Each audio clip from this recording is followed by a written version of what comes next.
Right then, back on with this again. And before you're wondering what this is, well, as you know, I got my gearbox mounted onto my engine. And then this is the frame that I'm going on. And that's one engine mount. That's a gearbox mount, along with, that's actually an engine and a gearbox mount. And then a gearbox mount over there. But as my roll cage comes over, and obviously I've welded that and that into place. But as the engine and gearbox sits, I've had to do a slight alteration. Where I'm cutting now, where all these black marks are, I'm having to cut it so, say that's straight there, it's tilted in an angle that way and tilted up as well. So, as you can see, if the camera actually focuses, I'm doing some interesting cuts. The one in the middle will just be a straight wedge, because it's not got to bend in any direction other than upwards. And the reason why I'm doing this is so I've got a better departure angle. And what I mean by that, if you imagine from the bottom of the wheels to where the frame sits, the back of the wheel is going to sit around about here. So I'm angling it up, so if I'm on bumpy ground, it doesn't land on the back of the frame.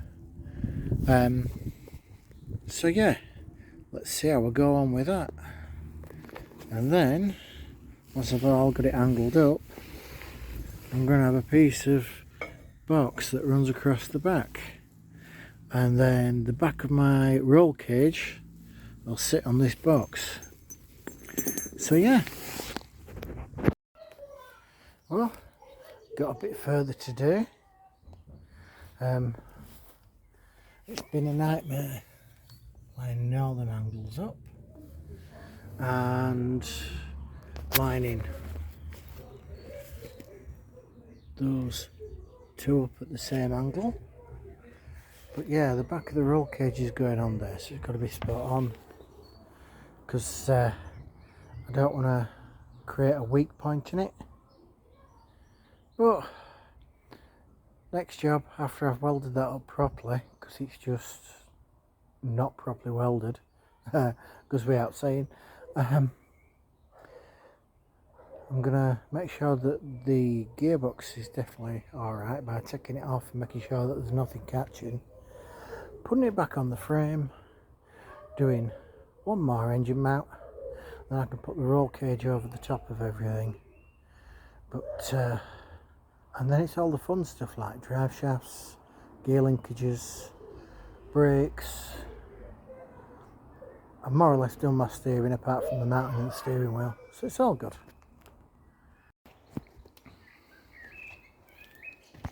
Well, quickly, while it's not raining,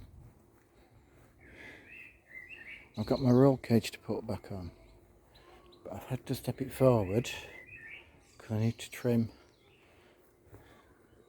those down first. But I've also got to pull them back because they're slightly further forward than what they should be. So the only thing I can do is pop the whole roll cage in the four places that I know it's going to mount on blocks.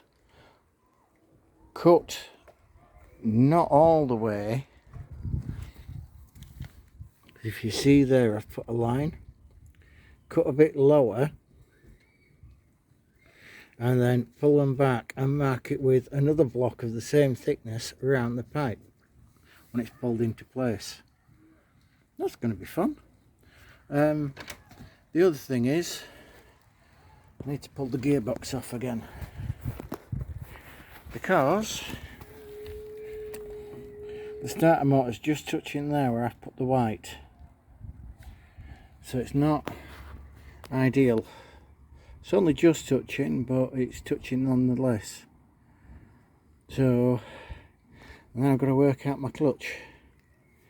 Yes, it disengages when I pull the lever down, but there's that much play with me putting a spacer in the gearbox before it disengages the clutch. I might have to take the gearbox apart and have 4mm skimmed off the edge of the gearbox. So yeah, that should be fun, that. Right, so now you can see I lifted the roll cage up with blocks, and when I mark the wood at the back, that'll tell me roughly within a couple of mil where I need to cut it.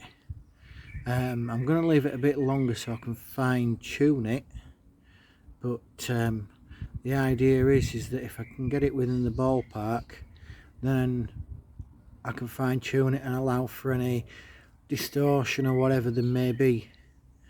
You never know, I might have actually got it square, but with the amount of heat when welding and what have you, although I've been careful to avoid distortion, it could have still happened. Right. Well, Jess is here, one of my mother-in-law's cats, and she's just come out to give everything a bit of a cat scan, make sure I've got it all lined up. The post at the back, yes, I will have to heat up and flex out a little bit, but it's all relatively where it should be because it's just rested on at the moment. So yeah, it's looking alright. Next job, take the gearbox off again. Yay! But again, you can also see that it's leaking gearbox oil. It's not because I've got the gearbox upside down, it's because the speed sensor is now at the bottom of the engine and I cracked it. So there we go. So I'm going to have to make a blanking plate for that because I'm not putting a speedo in it. So that'll stop gearbox oil leaking out anyway. Plus, the other reason why I want to remove it is the fact that if it was sticking down out the bottom of the car, if I hit something it'd only rip off anyway. So there you go. And the dogs go nuts, and mine just sits there, well, stands there thinking, I just want to play. So there we go. Catch up with you in a bit. Well, I don't know how it's going to end up, but I'm just playing with how I can put another bar on the roll cage, build the rear suspension into it. So we'll see how that goes. Right guys, back again, and I just thought I'd let you know how far I'd got on. So I'm going to turn the... As you can see, it's pretty bright. So yeah, I've still got my roll cage to attach, but I don't want, because it attaches in the same place as the roll cage, I wanted to do the suspension mounts first. So there's my trailing arms. This is the bit that mounts them. I am going to put a support going upwards, but I've got to finish the side of the roll cage off yet, because some of you might be asking, where the heck am I going to mount the shock absorbers? Good question. I've worked it out in my head, but I need to finish the sides of the roll cage off first before I can mount the shock absorbers and the springs. And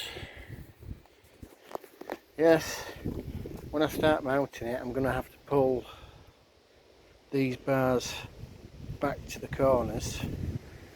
In the meantime, I'm going to take off this temporary mount that I've got my foot against, so I can put the jack underneath there and lift it to as well, because it's about 2 mil to float. So yeah, there we have it, the mess that it is. Jess again giving it the old cat scan. Right, so turn it that way so you can actually see me instead of being blinded.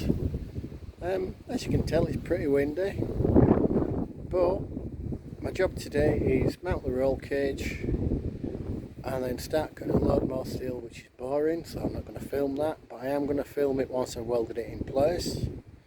Then see you on the flip side. Have a good one.